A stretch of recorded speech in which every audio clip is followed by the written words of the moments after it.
이봐.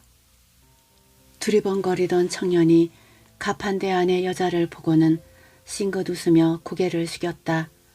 몇 번의 뜨거운 물이 고마웠으리라. 고작 뜨거운 물에 불과했는데 청년은 환한 웃음으로 보답했다. 모처럼 여자는 가슴이 안온했다. 다가오는 청년의 얼굴에 거뭇거뭇한 땀이 묻어 있었다.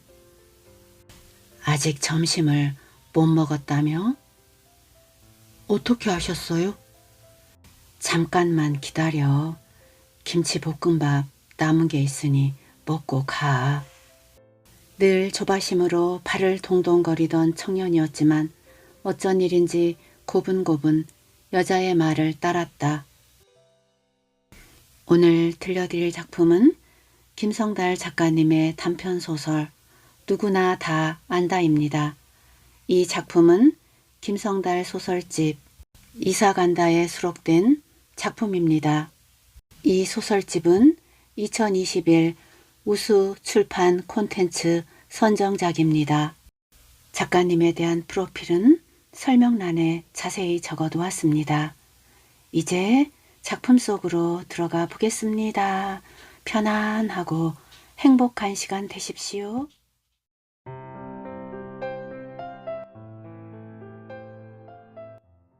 여자는 아침부터 불안한 기운에 열차의 선로를 자꾸 들여다보았다. 아침 햇빛을 받아 반짝이던 선로는 금방 햇빛이 만든 그림자 속으로 숨어들어 검붉은 색을 띠었다. 선로는 그 검붉은색 사이로 은빛 한 주름을 아로새긴 채 움직임 없는 새파란 속살을 이따금 드러내곤 했다. 여자는 지난 겨울 청년을 만난 이후로 부쩍 불안을 느끼는 날이 많아졌다.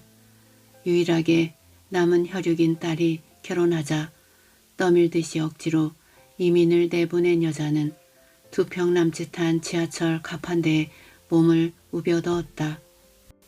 남편이 뛰어든 열차 선로가 빤히 보이는 가판대에 누에 고치처럼 자리를 잡은 여자는 아침이면 어김없이 선로를 만났다. 선로는 매일매일 여자를 미쳐버리게 할 만큼 기분 나쁘면서도 마치 사형수의 목을 옥죄는 밧줄처럼 서서히 몸을 재어왔다. 여자는 혼자서 저항하고 반항하지만 공허하기만 한 아침들을 보내면서 두려웠지만 결코 그곳을 떠나지 않았다.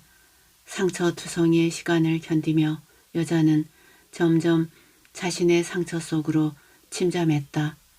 그 사이 몰라보게 나이가 든 얼굴에 비치는 여자의 나이는 선로의 명암에 따라 기묘하게 변하고 달라지기도 했다. 체념을 머리에 이고 사는 여자는 손님들에게 과자와 음료수 등을 팔면서도 웬만해선 가판대 밖으로 나오지 않았고 좀처럼 남의 일에 상관하지 않았다. 생리적인 것을 해결하기 위해 이따금 가판대에서 나오기는 했지만 횟수를 줄이기 위해 가급적 음식을 적게 먹었다. 점점 세상에 무감박해지면서 불안에도 둔감해졌다. 청년을 만나기 전까지는. 여자는 많은 사람들과 부딪혔지만 눈에 들어오지 않았고 그들이 왁자지껄하게 내지르는 소리 넘어 그녀가 겪은 죽음의 소리에만 귀 기울이며 살았다. 하지만 언제부터인지 점점 귀가 예민해지는가 싶더니 듣고 싶지 않아도 자꾸 사람들의 목소리가 귀에 들려왔다. 전철을 기다리는 사람들이 내뱉는 목소리가 한 덩어리로 들리는 게 아니라 하나하나 단독자의 목소리로 들려왔다. 여자는 그 목소리들이 싫었다. 이야기 듣는 것이 너무 고통스러웠다. 사람들의 말은 온갖 변덕스러운 욕망 덩어리였다. 귀를 틀어막고 발버둥을 쳤지만 크고 작은 목소리와 혼자서 중얼거리는 소리까지도 여자의 귀를 뚫고 들어왔다. 말과 말 사이사이에 낮게 이어지는 숨소리까지 또렷하게 들렸다. 여자는 그때부터 눈으로 세상을 보지 않고 귀로 세상을 보았다. 굳이 눈으로 상대를 보지 않아도 귀로 듣고 손으로 해결하면 그만이었다. 여자의 귀에 낯선 청년의 목소리가 처음으로 들려온 것은 겨울 끝자락의 추위가 제법 매운 날이었다. 딱 5분만 쉬면 좋겠다. 누군가와 통화 중인 청년의 목소리에 졸고 있던 여자는 저도 모르게 밖을 향해 고개를 내밀 뻔했다. 청년의 목소리가 듣기 좋거나 특별한 무엇이 있어서가 아니라 그 목소리에 박힌 절박함 때문이었다. 여자의 귀에 익숙한 절박함이었다.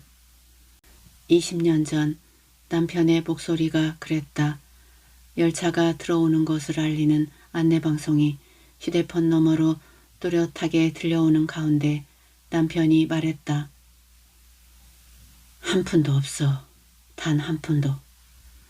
심장에 박히는 남편의 절박한 목소리에 여자가 움찔하는 사이 열차가 내뿜는 경적 소리가 휴대폰 저편에서 아득하게 들려왔다.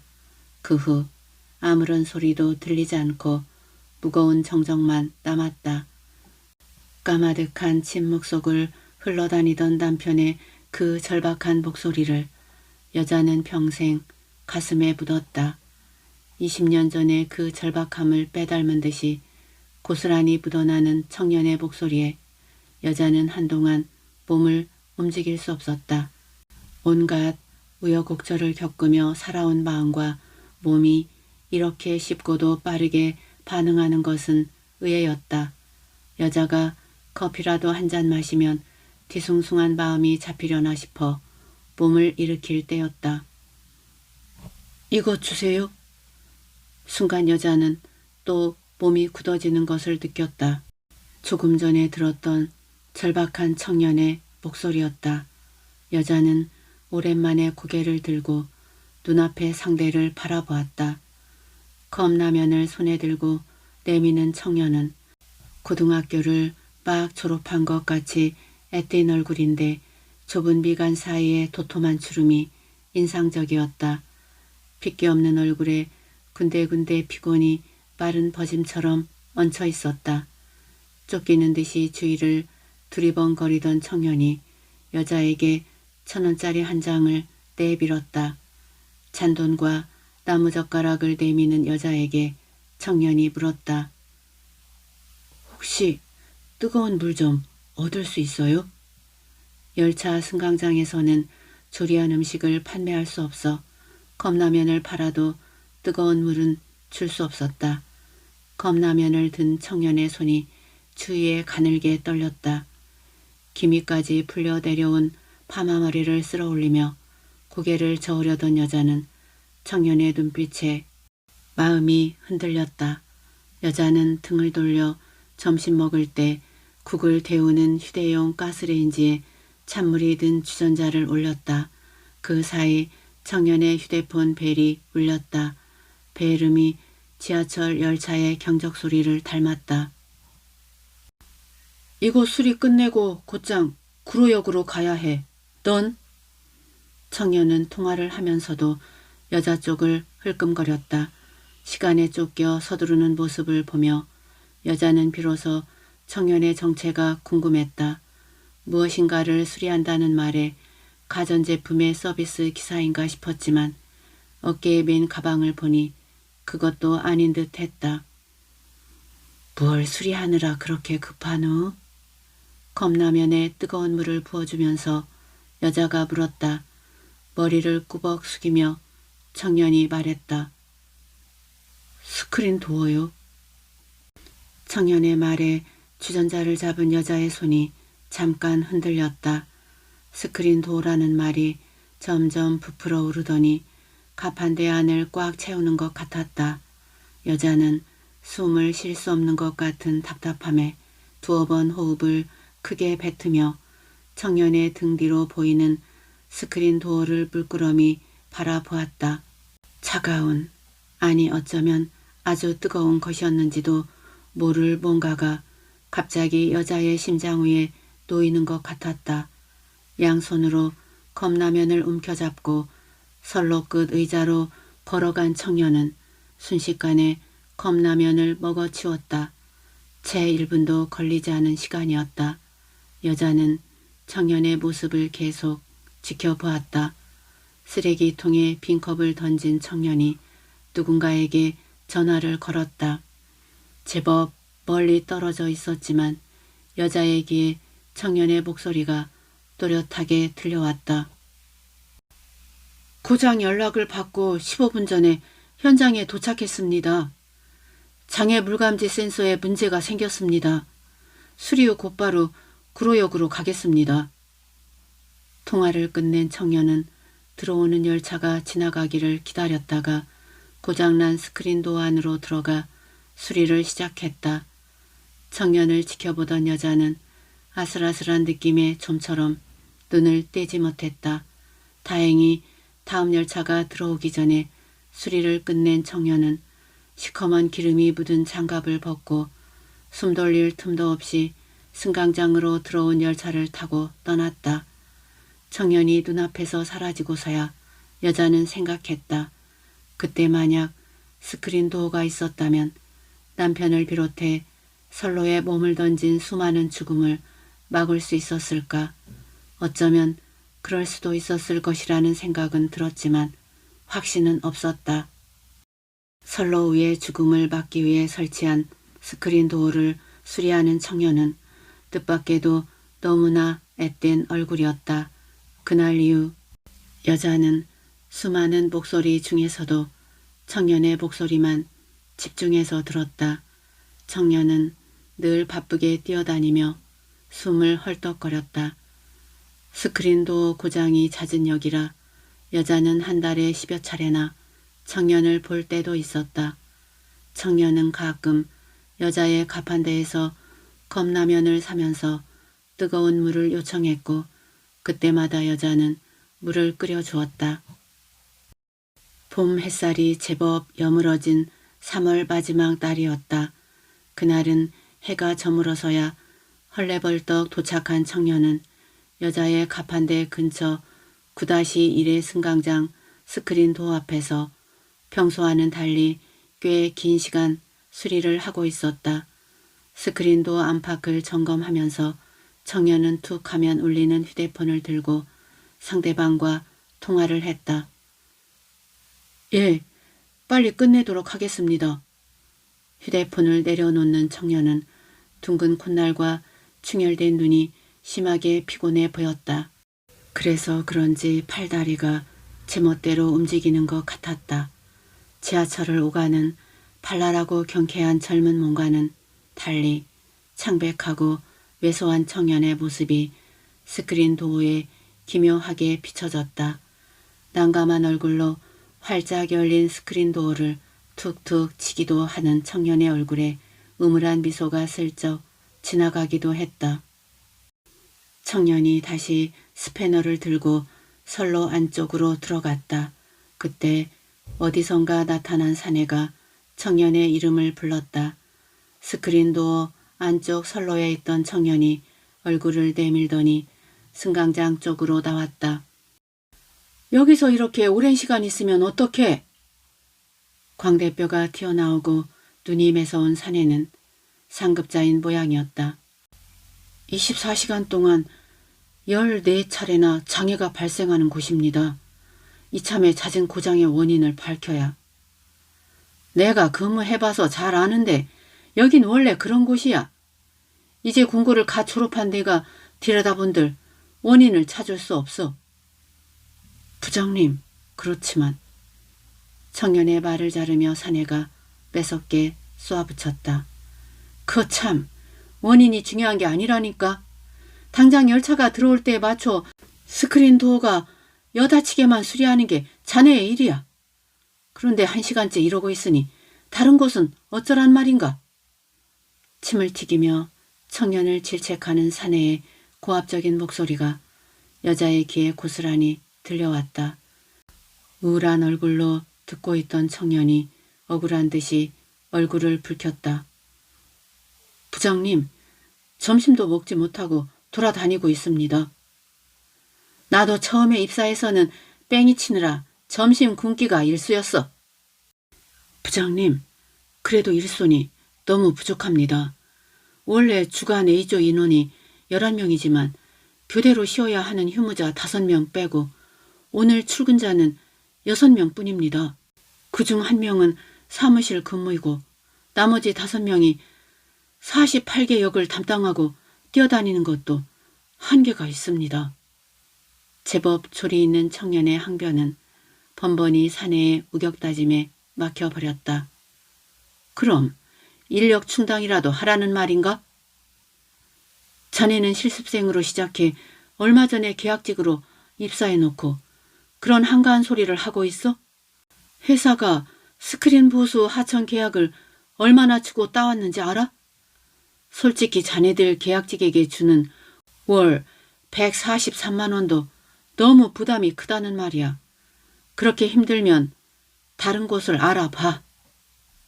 부장님, 인력이 부족하다 보니 2인 1조 현장 출동 매뉴얼조차 지켜지지 않고.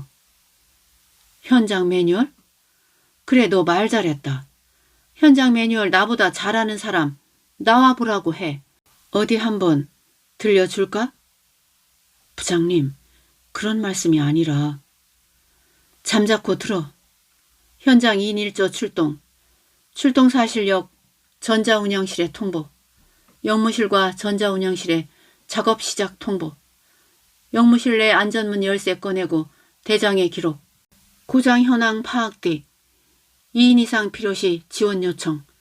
선로 쪽 작업인 경우 승인 요청. 이것이 원래 매뉴얼이야. 그런데 자네는 오늘 이 매뉴얼에 따라 움직였나? 그렇지 않습니다. 거봐. 그게 현실이야. 내가 해봐서 잘 아는데 매뉴얼 따라 움직였다가는 서너 곳도 못 가고 하루가 저물어. 어차피 휴지 조각 매뉴얼이야. 매뉴얼 운운하지 말고 신속하게 한 곳이라도 더 다닐 생각을 해야지. 그렇지만 시간이 너무 부족합니다. 누가 그걸 모르나. 하지만 자네 고장 신고 접수 몇 시간 안에 현장 출동을 완료해야 하는지 알지?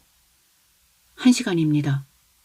그럼 고장 처리 24시간 이내 미처리하면 회사에서 지연 배상금을 물어야 하는 것도 알지? 청년이 힘없이 고개를 끄덕였다. 알면서 그런 소리를 하는 거야? 그게 우리 현실이야. 어떤 경우에도 열차는 정시 운행해야 한다는 것을 알면서도 그런 소리가 나오나? 눈을 내리깔고 차가운 시선을 슬쩍슬쩍 내비치던 청년은 사내 입에서 나온 정시 운행이라는 말에 맥빠진 목소리로 중얼거렸다. 정시 운행. 그래, 정시 운행이 우선이야. 우리 같은 하청업체 직원들은 정시 운행을 위해 배차 간격 시간에 어떻게든 수리를 맞춰야 하는 거네. 자네도 잘 알자는가. 사람들이 잠시라도 열차 운행이 지연되면 얼마나 많은 불만과 욕설을 쏟아내는지 조금도 참아주지 않아. 그래서 정상 운행을 신주단지 모시듯이 하는 거고. 힘들더라도 참고 열심히 해봐. 내가 해봐서 아는데 힘들다고 느끼는 시간도 잠깐이야. 자네도 빨리 계약직 꼴이 떼야 하잖아. 처음보다는 많이 누그러지기는 했지만 여전히 목소리에 불만을 애두른 사내는 청년의 어깨를 가볍게 툭툭 치고는 사라졌다. 청년은 사내의 상체가 검은 점이 되어 사라질 때까지 바라보고 있었다. 창백하다 못해 검푸른 안색에 지친 얼굴의 청년은 체념한 모습으로 공구를 주섬주섬 챙기기 시작했다. 여자의 눈에 청년의 그런 모습은 마치 이 세상으로부터 미움을 받지 않기 위해서는 무슨 일이든 그냥 적당히 해야 한다는 것을 일찍이 깨달은 모습으로 비춰졌다. 청년이 공구를 챙겨 가방에 넣고 일어설 때 여자는 점심을 먹지 못했다는 청년의 말을 기억해냈다. 여자는 등을 돌리는 청년을 급히 불렀다. 이봐. 두리번거리던 청년이 가판대 안의 여자를 보고는 싱긋 웃으며 고개를 숙였다. 몇 번의 뜨거운 물이 고마웠으리라. 고작 뜨거운 물에 불과했는데 청년은 환한 웃음으로 보답했다. 모처럼 여자는 가슴이 안온했다.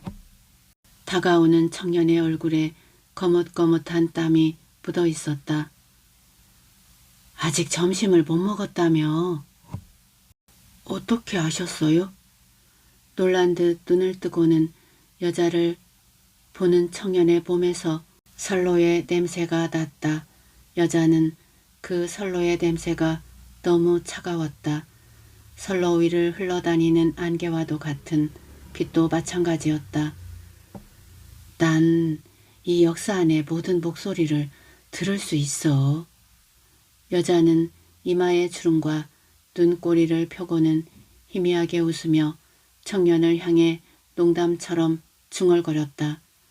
그 말에 청년의 입술 위로 미소가 감돌았다. 잠깐만 기다려. 김치볶음밥 남은 게 있으니 먹고 가. 늘 조바심으로 발을 동동거리던 청년이었지만 어쩐 일인지 고분고분 여자의 말을 따랐다. 여자는 점심때 덜어먹고 남은 김치볶음이 담긴 냄비를 휴대용 가스레인지 위에 얼른 올리고 청년 앞에 내밀었다. 단숨에 생수통을 비운 청년이 여자의 친절이 어색한 듯이 쭈뼛거렸다. 여자가 적당히 덮여진 김치볶음밥과 숟가락을 내밀자 청년은 가방을 뒤적거려 스텐 숟가락을 끄집어냈다. 어서 먹어. 숟가락이 참 크기도 하네. 여자가 청년의 손에 들린 스텐 숟가락을 보며 말했다. 그래야 빨리 먹잖아요. 멋쩍은 웃음을 머금은 청년이 김치볶음밥을 한 숟가락 뜨는데 또 휴대폰이 울렸다. 청년은 얼른 김치볶음밥을 입속으로 우겨넣고 전화를 받았다. 입을 우물거리며 가만히 듣고 있던 청년이 물었다. 생일 선물로 뭘 갖고 싶은데? 통화를 하면서도 청년의 눈은 김치볶음밥에서 떠나지 않았다.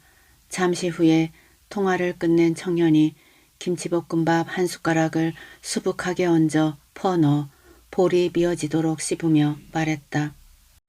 동생인데 생일이 2달이나 남았는데 벌써 생일 선물을 사달래요. 그러면서도 청년은 동생의 투정이 싫지 않은 얼굴이었다. 동생이 몇 살인데? 저보다 3살 어려요. 넌 몇 살이야? 19살이에요. 1997년에 태어났어요. 1997년이란 말에 여자는 순간 자신이 살아있으면서도 소멸된 것 같은 착각이 들었다. 여자는 1997년 외환위기 전까지만 해도 중산층의 평범한 주부였다. 사업을 하던 남편은 외환위기에 직격탄을 맞아 그동안 잃은 것을 하루아침에 잃었다. 무너지고 패배한 많은 사람들이 열차의 선로에 앞다투어 몸을 던지는 시절이었다. 어음만기일을 눈앞에 둔 남편은 거래처를 돌며 비수금을 받으려고 애를 썼지만 몇 달 동안 한 푼도 받을 수 없었다. 도미노처럼 급격하게 모든 것을 무너뜨린 외환위기의 여파에 작은 중소기업이나 하청업체들은 줄도산을 피하지 못했다. 지하철을 기다리던 남편 역시 휴지 조각이 된 어음 같은 전망 없는 삶에 지쳐 선로의 유혹을 이기지 못했다. 그때 여자는 비로소 알았다. 인생이라는 것이 얼마나 무섭고 또 얼마나 다루기가 어려운 것인가를, 또 얼마나 제멋대로인가도 알았다. 그 일을 겪은 후 여자는 자신에게 앞으로도 여전히 괴로움이 있을 것이고 그 괴로움의 세계 속에 둘러싸여 살아갈 수밖에 없는 나약한 존재라는 것을 절감했다. 그러면서도 살아야 한다고 독하게 마음을 다잡았지만 또 다른 고통이 그렇게 일찍 찾아올 줄은 미처 몰랐다. 진저리 치듯이 몸을 부르르 떨었지만 오랜 풍파에 노출되어 감정을 숨기기에 딱 좋은 여자의 적당히 높은 코와 가느다란 눈은 좀처럼 흔들리지 않았다. 여자는 마른 볼을 팽팽하게 당기며 청년에게 물었다. 동생이 생일 선물로 무얼 사달라고 하든? 축구화요. 동생이 중학교 축구 선수예요. 청년의 말이 끝나기를 기다렸다는 듯이 열차가 들어온다는 안내방송이 들려왔다. 김치볶음밥을 급히 한 숟가락 더 입에 쑤셔 넣은 청년이 여자에게 고개를 숙이더니 휙 등을 돌리고 멀어져 갔다. 그런 청년을 보며 여자가 나지막하게 중얼거렸다. 아가, 부디 몸 조심하고. 청년이 승강장의 사람들 사이로 사라져 보이지 않을 때까지 여자는 계속 그 소리만 중얼거렸다. 여자는 애완의기가 시작된 1997년에 태어난 아이가 스크린 도어를 수리하러 다니는 현실의 아픔과 아이러니를 동시에 느꼈다. 죽음을 막으려고 선로를 막아선 스크린 도어를 수리하러 다니는 19살 청년을 보자 여자는 떨치고 싶은 초조함과 어떤 난폭한 분노 사이에서 가슴이 맹렬하게 들끓었다. 마음속에 솟구치는 무엇인가를 들여다보며 여자는 자신도 이해할 수 없는 진폭이 큰 불안에 놀랐다. 그러자 혼란스럽고 이리저리 뒤엉켜 있어 마치 거미줄 쳐지고 먼지 쌓인 지하실 같았던 머릿속의 기억이 오늘 일처럼 생생하게 떠올랐다. 아이도 그때 19살이었다. 고등학교 졸업반이던 아이는 아버지의 죽음과 하루아침에 가족이 살고 있던 아파트에서 쫓겨나는 불운에도 의연하게 가족들을 지키려고 노력하는 장남이었다. 졸업도 전에 아이는 엘리베이터 수리 하청업체에 들어가 일을 했다. 그날 아이는 기술자를 따라 대형마트에 무빙워크를 수리하려고 나갔다. 지하 1층에서 지상 1층으로 올라가는 무빙워크 기계를 점검하는 기술자의 일을 도왔다. 원래 아래의 2명씩 나가서 일을 해야 하는데 원청인 대형마트에서 하청을 받아 다시 재하청을 받은 하청업체는 원칙에 따른 매뉴얼을 지킬 수 있는 인력이 없었다. 아이는 아래층에서 위층 기술자의 지시에 따라 무빙워크를 조작하고 있었다. 무빙워크가 돌아가는 동안 옆에서 텐션을 잡아줘야 하는데 사람이 부족했다. 손잡이 작업 전에 돌아가는 발판을 먼저 뺐다. 위에서 발판 2개를 빼놓고 밑에서는 6개를 뺐다. 그러고 나서 돌리자 2개가 먼저 돌았고 밑에서 올라올 때 위에서 정지시켜야 하는데 그럴 인력이 없었다. 아차 하는 사이 밑에서 손잡이 작업을 하던 아이의 몸이 구멍 틈에 빠져버렸다. 아이는 사고 1시간 만에 병원으로 옮겨졌으나 끝내 눈을 뜨지 못했다. 식당에서 일을 하던 여자는 딸로부터 아이의 사고 소식을 들었다.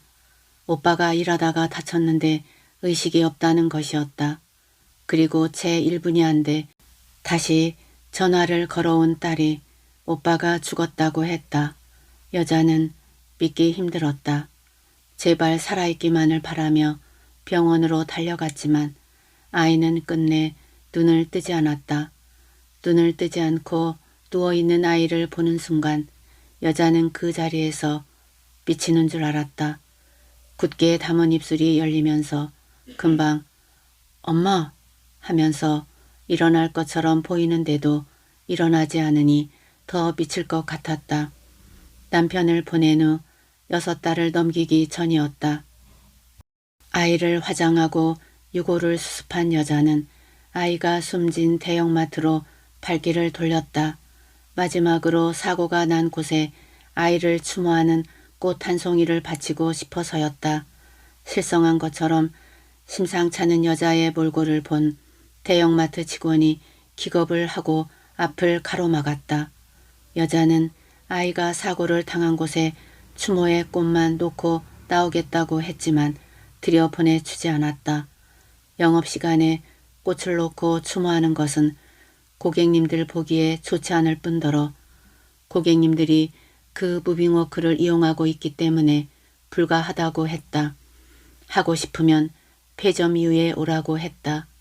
여자의 애원에도 그들은 고객님들 보기에 바람직하지 않다는 말만 앵무새처럼 되풀이하면서 자꾸 이러면 영업방해로 신고하겠다는 협박도 서슴지 않았다. 여자는 대형마트를 드나드는 사람들의 빈정거림과 개걸스러운 호기심을 견디며 질기게 버텼다. 여자를 동정하는 이들도 몇몇 있었지만 거의가 죽은 아들 앞세워 돈벌이를 한다며 조롱하고 이죽거렸다. 돈이 아니라 한 송이 조화가 고작인데도 그것조차 용납하지 않았다. 여자는 그곳에서 인간의 수치심이 인간들의 눈빛만으로도 십자가에 못 박히고 몇 마디 말로 채찍질 당하는 것을 경험했다. 그곳에는 소중한 고객님과 가슴에 단 이름표를 단 직원만 있을 뿐이었다. 고객도 아니고 이름표도 없는 여자는 그저 꿈틀거리는 한 줌의 육체에 지나지 않았다. 거리에 돌을 밟고 지나듯이 무심히 밟고 지나는 사람들 뿐인 그곳에서 여자는 호기심 가득한 자들이 함부로 집적거리는 대상에 불과했다. 남편과 아들을 잃고 혼자서 아무것도 방어할 힘이 없는 여자는 지옥의 도살장 같았던 그곳 어디에서도 죽은 아이를 위한 조화 한 송이 놓을 공간을 얻지 못했다. 그들은 하청을 주었기 때문에 자신들의 잘못은 없고 따로 할 이야기도 없다며 애면했다. 19살 아이는 하청 일을 받은 재하청 업체에서 일을 하다가 자신의 부주의로 죽어 강남 대형마트의 이미지를 실추시킨 얼간이 취급을 받았다. 죽은 아이의 사후 처리를 하는 과정에서 여자는 어디에도 인간의 존엄을 찾을 수 없었다. 관공서와 회사를 비롯한 모든 곳이 귀찮은 기색이 역력했고 재수없다는 얼굴로 불퉁거렸다. 그건 남편의 사후 처리 때도 마찬가지였다. 입만 열면 내세우는 인간의 존엄은 시톨만큼도 찾아보기 힘든 세상이었다. 공포와 고통 속에서 여자는 인간들의 비천함이 역겨웠다. 명예니 수친이 하는 것들이 여자에게는 아무런 의미가 없었다. 세상은 여자가 겪은 비참한 불행마저 모른 척했고 풍요로운 햇살이 터질 것만 같은 정적만 흘렀다. 그 방관의 침묵은 여자의 생각을 멈추게 하고 오직 공포와 울분만 전해주면서 여자를 손발수차 꼼짝할 수 없을 정도로 지치게 했다. 삶이 두 동강난 여자는 매 순간 이중으로 과거와 현재를 동시에 느끼면서 살고 있었다. 오늘 오전에는 손님이 별로 없었다. 헛개수 음료수 서너 병과 우유 작은 거 서너 팩이 고작이었다. 가판대를 이용하는 사람들의 수가 눈에 띄게 줄었다. 여자는 불안한 마음에 점심도 걸은 채 자꾸 귀를 기울였지만 청년의 목소리는커녕 숨소리조차 들리지 않았다.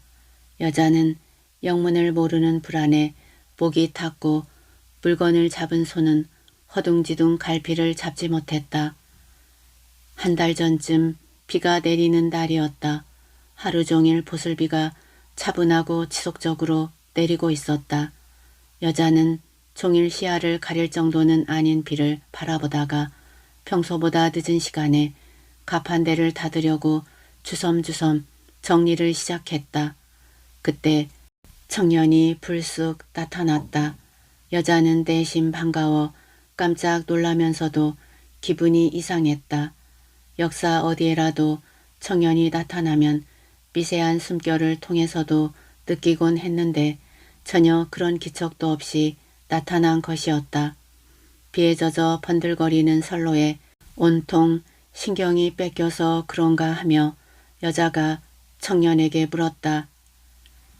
이 시간에 고장 수리? 아니에요. 퇴근하는 중입니다. 캔커피 하나 주세요. 따뜻한 커피 한 잔 줄까? 청년이 대답 대신 동그랗게 웃으며 1,000원을 내밀었지만 여자는 짐짓 눈을 흘기며 도로 내밀었다. 여자는 일회용 컵에 믹스커피 2잔을 타서 가판대 위에 나란히 놓았다. 비는 계속 추적추적 내리고 서둘러 귀가를 서두르는 사람들로 승강장은 평소보다 붐볐지만 아무도 가판대를 찾지 않았다. 여자는 참으로 오랜만에 누군가와 마주보며 커피를 마셨다. 근처 역에서 작업을 마치고 돌아가는데 갑자기 이곳으로 오고 싶었어요. 기다리고 있었다. 끝나면 빨리 집으로 돌아와야지. 엄마가. 여자는 문득 무슨 소리를 하고 있지 싶어 손으로 얼른 입을 막았다. 언제부터인지 여자는 자신이 가끔 45살로 돌아가 말하고 있었다. 그것을 알고 있었지만 구태여 고치려고 하지 않았다. 아무래도 여자는 자신이 45살에서 기억이 멈춘 것만 같았다. 청년과 마주선 여자는 알 수 없는 불안이 밀려와 가슴이 서늘했다. 그것은 언제부터인지 자신이 45살로 이야기하는 것을 깨달을 때와 같은 불안이고 두려움이었다. 여자는 자신의 그런 기억을 두고 태연하게 웃을 수는 없지만 그렇다고 구태여 어찌해 볼 생각이 없었다. 나이에 따른 당연한 현상이려니 했다. 청년을 보자 그런 생각이 더욱 견고하게 굳어졌다. 청년의 가방에 꽂힌 흰 국화꽃이 여자의 눈길을 끌었다. 뭐니? 벌써 1주년이래요. 세월호? 네. 그때는 저도 학생이었는데 그동안 한 번도 찾아가지 못했어요. 광화문에 들렀다가 집에 가려고요. 다녀오셨어요? 나도 가보지 못했다. 여자는 그 작고 가녀린 생명들이 죽음과 싸웠을 것을 떠올리면 아직도 가슴이 심하게 떨리면서 관자놀이가 쿡쿡 쑤시고 망치로 내려치는 것 같은 육체적 통증이 느껴졌다. 그럼 시간 되면 가보실래요? 청년이 가방에서 투명한 비닐에 쌓인 흰 국화 한 송이를 여자에게 내밀었다. 흰 국화를 받아든 여자는 갑자기 널뛰는 감정에 가쁜 숨을 내쉬었다.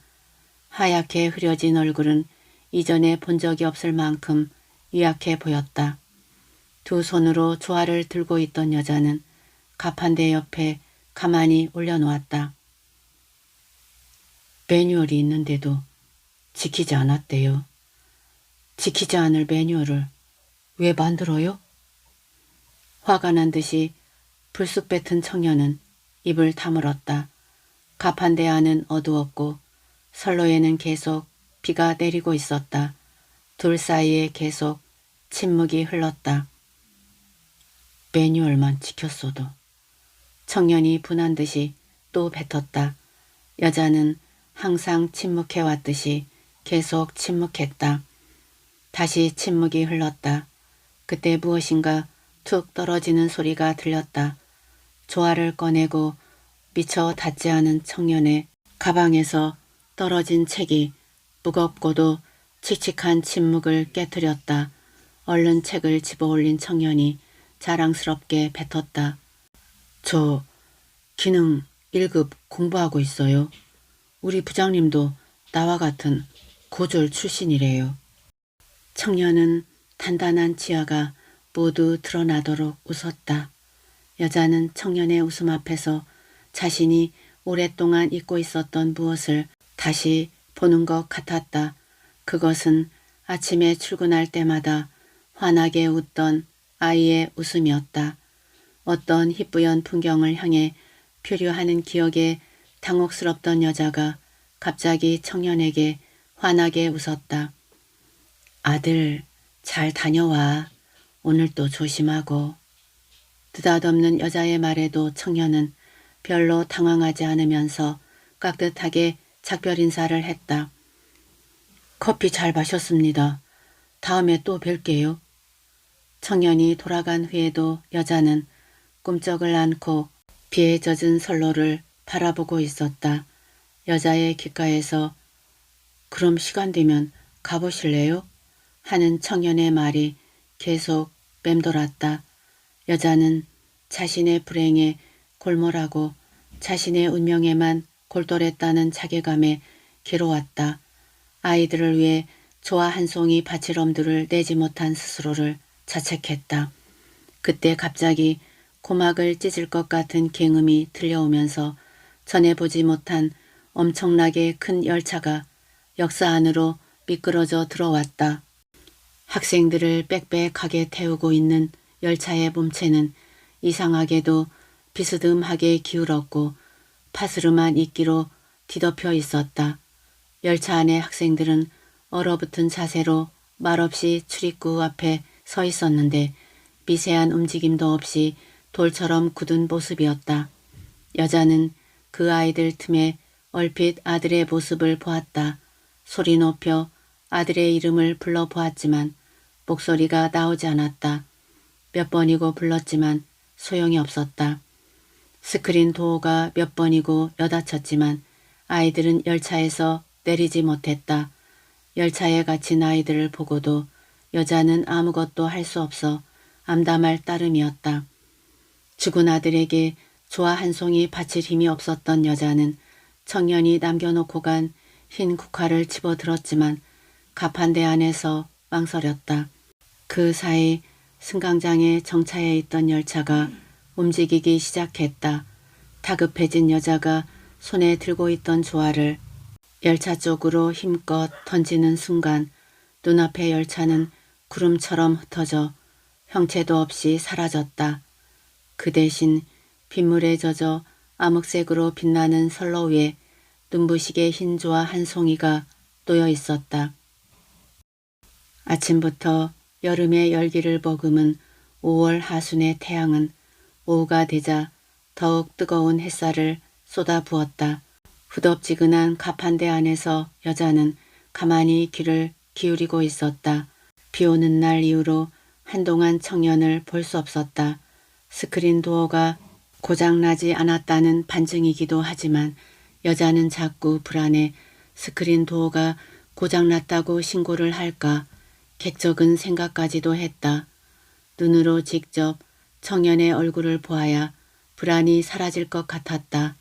여자는 손님에게 거스름돈을 내줄 때마다 고개를 내밀어 스크린 도어 쪽을 두리번거렸다. 어느덧 퇴근 시간 무렵이었다. 열차를 타려는 사람들로 승강장이 차츰 붐비기 시작했다. 그때 청년이 뛰다시피 가판대 앞으로 다가왔다. 오늘따라 청년의 바쁜 걸음걸이가 짠하게 보여 여자는 메마른 침을 꿀꺽 삼켰다. 미리 물을 끓일까 하다가 그냥 청년을 기다렸다. 안녕하세요. 오랜만이네. 라면물 올릴까? 시간이 6분밖에 남지 않았습니다. 끝내고 먹을게요.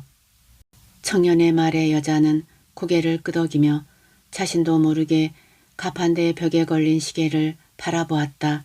오후 5시 52분이었다. 청년은 승강장 끝으로 뛰어가면서도 동료와 통화를 했다. 을지로역에서 고장신고가 들어왔어.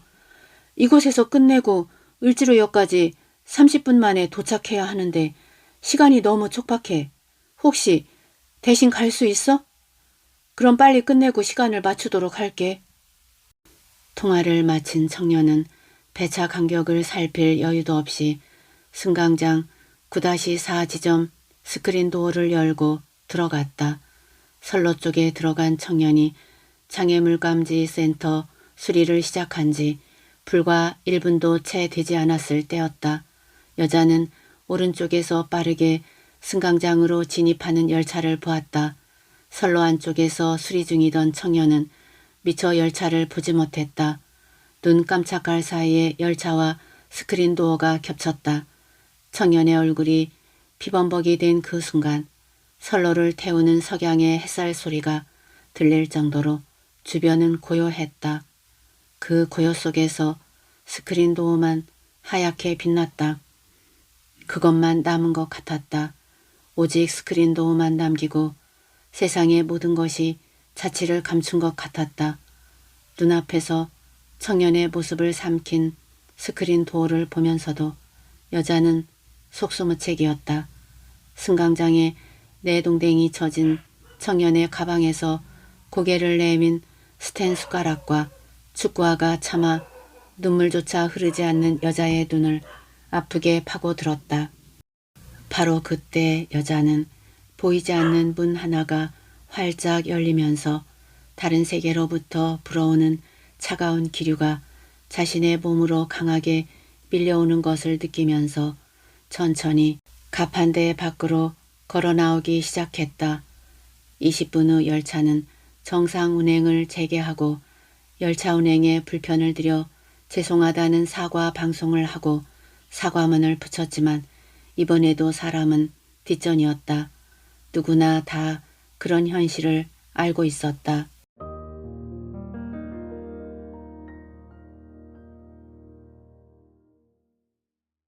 작품 잘 감상하셨는지요? 지하철 가판대는 독특한 소재의 공간입니다. 그 좁은 공간에서 여자는 유폐의 시간을 보내고 있습니다.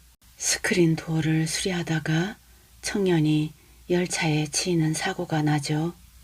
이 또한 매뉴얼을 지키지 않았기 때문입니다. 청년이 부장에게 말하죠. 일손이 너무 부족하다고요. 그래서 매뉴얼조차 지켜지지 않고 있다고 말하죠. 부장이 소리를 지릅니다. 매뉴얼 따라 움직였다가는 서너 곳도 못 가고 하루가 저물어. 어차피 휴지 조각 매뉴얼이야. 매뉴얼 운운하지 말고 신속하게 한 곳이라도 더 다닐 생각을 해야지. 시간 내에 처리하지 못하면 회사에서 지연 배상금을 물어야 하는 것도 알고 있지? 그게 우리 현실이야. 1급 기능사 공부를 하던 19살 청년은 스크린 도어를 수리하던 중 달려오는 열차를 피하지 못하고 그만. 다 알고 있지만 지키지 못하는 것. 새삼스럽게 정신이 바짝 듭니다. 열차는 구름처럼 흩어져 형체도 없이 사라지고 청년도 사라졌습니다. 선로 위에는 눈부시게 흰 조화 한 송이만 놓여 있습니다. 끝까지 함께 해주셔서 고맙습니다. 좋은 작품 써주신 작가님께도 존경하는 마음과 감사한 마음을 전합니다. 다음 작품으로 또 만나요.